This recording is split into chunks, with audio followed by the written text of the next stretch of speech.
Di video kali ini, saya akan membahas tentang tahap pertama ketika kita menjadi seorang leader. Apa yang kita harus lakukan waktu kita mau build a team, yaitu rekrutmen.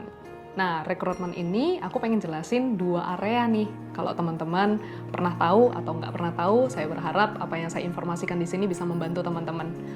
Kalau kita mau rekrut orang-orang di dalam tim kita, apapun produk kita, apapun pekerjaan yang kita mau kerjakan, apapun project yang kita pengen bangun bersama dengan tim kita harus mulainya dari mana? Nah, ketika kita sudah kenal orang-orang, kita nggak boleh langsung menawarkan produk atau langsung menawarkan projectnya kita kepada orang-orang itu.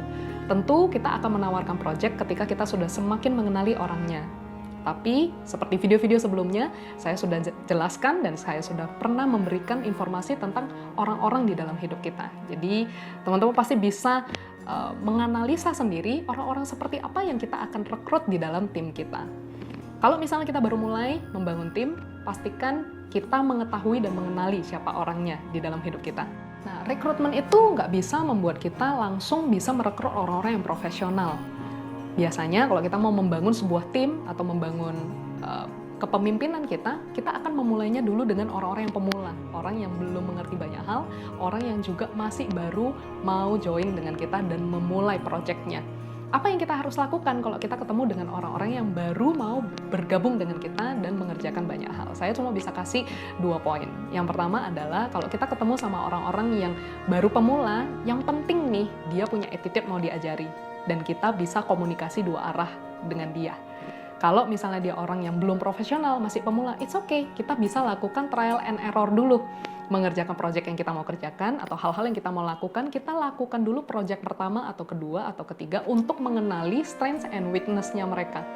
Buat apa sih kita harus buat project trial and error?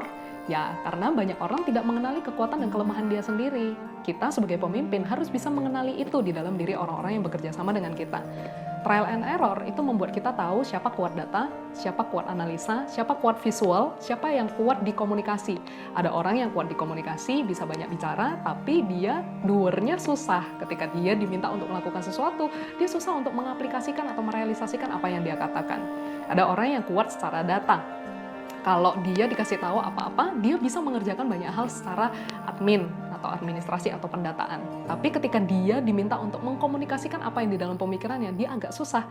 Nah, makanya kita perlu project trial and error. Nah, setelah selesai kita mengerjakan project trial and error, kita bisa langsung placing the right man in the right place.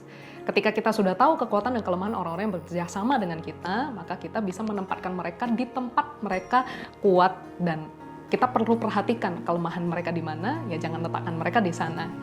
Nah, menurut pengalamanku ketika aku mulai memimpin dan mulai build a team, teman-teman mungkin juga akan mengalami hal ini. Kalau misalnya kita sudah rekrut orang, bisa jadi ada 2 bagian di dalam hidup kita yang kita harus putuskan. Yang pertama, kita pengen build a team yang quality over comfort or comfort over quality. Apa sih bedanya? Quality over comfort itu tentang tim yang sudah memiliki kualitas di dalam dirinya. Jadi ketika kita berkumpul dengan orang-orang yang punya kualitas, orang-orang yang sudah punya kemampuan, sudah punya pengalaman, maka kita harus mempersiapkan diri untuk punya tim yang penuh dengan perdebatan dan kita perlu memiliki kemampuan yang bernegosiasi.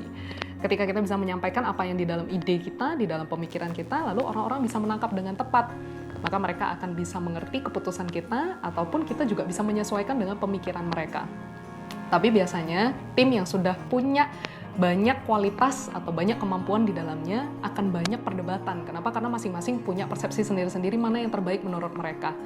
Tapi kalau misalnya kita mau jadi orang-orang yang comfort over quality, ya kita mau nyamannya tim yang nggak penuh perdebatan, tim yang selalu yes man, tim yang selalu oke-oke aja dengan semua keputusan kita tanpa mereka bisa memberikan masukan dan saran, maka kita perlu ketemu sama orang-orang yang bisa jadi masih pemula.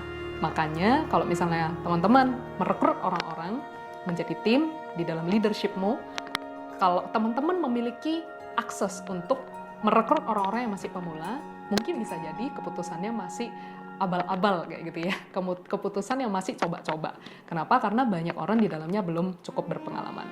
Tapi kalau misalnya mau nyamannya, ya bisa sih bekerja sama dengan orang-orang yang begitu, nanti quality-nya akan bertumbuh seiring berjalannya waktu.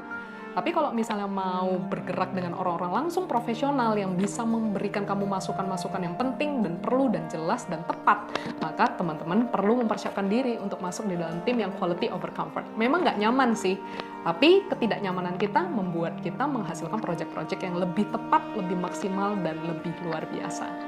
Nah, di video kali ini kita udah selesai menjelaskan dan membahas tentang rekrutmen. Video berikutnya kita bahas tentang apa ya? Yaitu tentang development. Terus pantengin videonya, karena kamu akan belajar banyak hal di video berikutnya. See you! God bless you!